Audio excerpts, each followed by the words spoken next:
আসসালামু আলাইকুম everyone, welcome back to my another video. আজকের ভিডিওটা খুবই ইন্টারেস্টিং হতে যাচ্ছে। আজকে আমরা ঐশ্বরিয়ার বাসায় গিয়েছিলাম, তাও ওকে না জানিয়ে। ঐশ্বরিয়া, এই তো দেখো তোমরা ভিডিওতে মাওয়া ঐশ্বরিয়াকে চিল্লিয়ে চিল্লিয়ে ডাকতেছিল। তো আমরা ভেবেছিলাম যে ঐশ্বরিয়ার বাসায় গিয়ে আজকে ঐশ্বরিয়াকে সারপ্রাইজ দিয়ে দিব, কিন্তু মাওয়ার আমি বাহিরে থেকে ডাকতেছিলাম, কারণ ওদের বাসায় একটা কুকুর আছে যেটা অচেনা মানুষ দেখলে কামড় দেয়।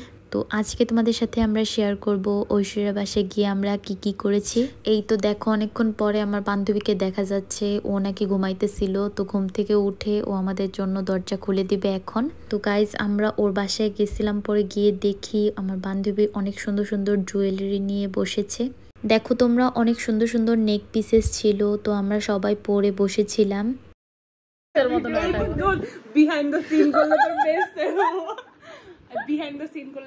তো আমার বান্ধবীর হচ্ছে একটা নতুন পেজ খুলেছে এবং ছোট একটা বিজনেস স্টার্ট করেছে, যেখানে তোমরা অনেক সুন্দর সুন্দর ইয়াররিংস এবং নেক পিসেস, তারপর সুন্দর সুন্দর রিংস পেয়ে যাবা। তো ওর কালেকশন গুলো অনেক সুন্দর ছিল, আমার খুবই পছন্দ হয়েছে। তো তাই ভাবলাম আমি একটা ভিডিও করি, দেন তোমাদের সাথে শেয়ার করি। তো আমার বান্ধবীর বাসা হচ্ছিল উত্তর ছায়াবিথি, মানে রাজবাড়ি। তো তোমরা যারা রাজবাড়ির আশেপাশে তারা অবশ্যই আমার বান্ধবী থেকে এটা ওইটা নিতে পারো। তো আমি হচ্ছে আমার বান্ধবী পেজের লিঙ্কটা তোমাদেরকে দিয়ে দিব, তোমাদের যদি পেজ থেকে পছন্দ হয় তোমরা ওর থেকে নিতে পারো।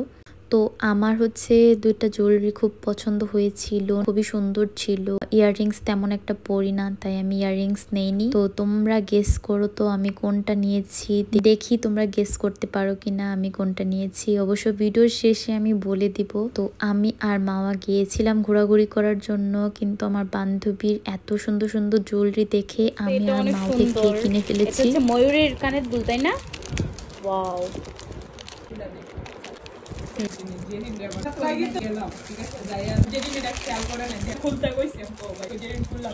কানটা ভীষণ সুন্দর। আমার তো দেখাই যায় না, তোরটাই সুন্দর লাগলো। এটা সুন্দর, এটা এটা এটাও সুন্দর। এটা কত? বল 1000 টাকা। ও শিট, ও 1000 only। তো ভাবলাম আমার বান্ধবী আমাদেরকে দিয়েই বিজনেসটা শুরু করুক সবার প্রথমে। তোমাদের কাছে আমার গলার পিসটা কেমন লেগেছে তোমরা এটা অবশ্যই জানাবা। তুই ঘুমা। আমি হচ্ছে ওর জুয়েলারি গুলো খুলে খুলে ভিডিও করতেছিলাম আর হচ্ছে গুছিয়ে রাখতেছিলাম যেন কোনো জিনিস না হারিয়ে যায়। আর দেখো তোমরা, আমাদের মাওয়া বেগম মানে মাওয়া আপু ঘুমাচ্ছিল, তো ও হচ্ছে ঘুমাচ্ছে আর আমি সবগুলো ভিডিও করছিলাম। এখানে অনেক কালেকশন ছিল যেগুলো হাতে বোঝা যায় না, গলায় দিলে দেন বোঝা যায়। গাইস, ঐশ্বরিয়া আমাকে একটা গিফট করেছে, ঐশ্বরিয়া চ্যানেল প্রমোট করে দিব, তাই না ঐশ্বরি? কিছুই গিফট করেন, আমাকে বালিশ দিয়ে বলেছে ঘুমা। গাইস, এই দুইটা নিয়েছি, কেমন হয়েছে তোমরা অবশ্যই জানাবে। তো আমার বান্ধবীর বাসা হচ্ছে গাজীপুর রাজবাড়ি উত্তর ছায়াবিথি। তোমরা আমার বান্ধবীর বাসায় গিয়ে দেখতে পারো। তুই ঘুমা, তুই ঘুমা।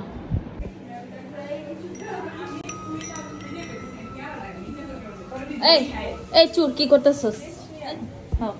ঐশ্বরি, কি বানাচ্ছিস আমাদের জন্য? কিছু না দোস্ত, গরিবদের বাসায় সবসময় নুডলস থাকে, তাই নুডলস আছে। তোর তো চা দিব না। তোরে চা না, তোর জন্য নুডলস, আর আন্টি জেরিনের জন্য চা।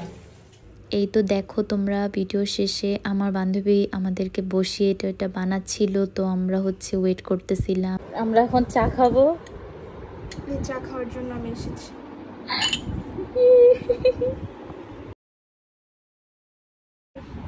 আপু আবার কি জানি তো এখান থেকে একটা মাওয়া নিয়েছিল, তো মাওয়া কোনটা নিচ্ছে সেটা আমি বলবো না, তোমরা দেখি গেস করতে পারো কিনা মাওয়া কোনটা নিয়েছে। আমি একটা কিন্তু আমার মনে আছে কলেজে খেয়ে বলেন, রিভিউ দেন, ফুড ব্লগার। আগে বলেন কোন ব্র্যান্ড। তো আজকের ভিডিওটা এই পর্যন্তই। আমার ভিডিওটা কেমন হয়েছে তোমরা কমেন্টে অবশ্যই জানাবা। আমার বান্ধবীর বাসায় গিয়ে আমরা অনেক মজা করেছি। পেজের লিঙ্কটা আমি ক্যাপশনে দিয়ে দিব, কমেন্টেও দিয়ে দিব। তো তোমাদের কারো কাছে যদি ভালো লেগে থাকে তাহলে অবশ্যই আমার বান্ধবীর সাথে যোগাযোগ করতে পারো। খুবই রিজনেবল প্রাইস ছিল ওর এখানে জুয়েলারিগুলো, আর কোয়ালিটিও খুব ভালো ছিল। ভিডিওটা এই পর্যন্তই। আল্লাহ হাফেজ।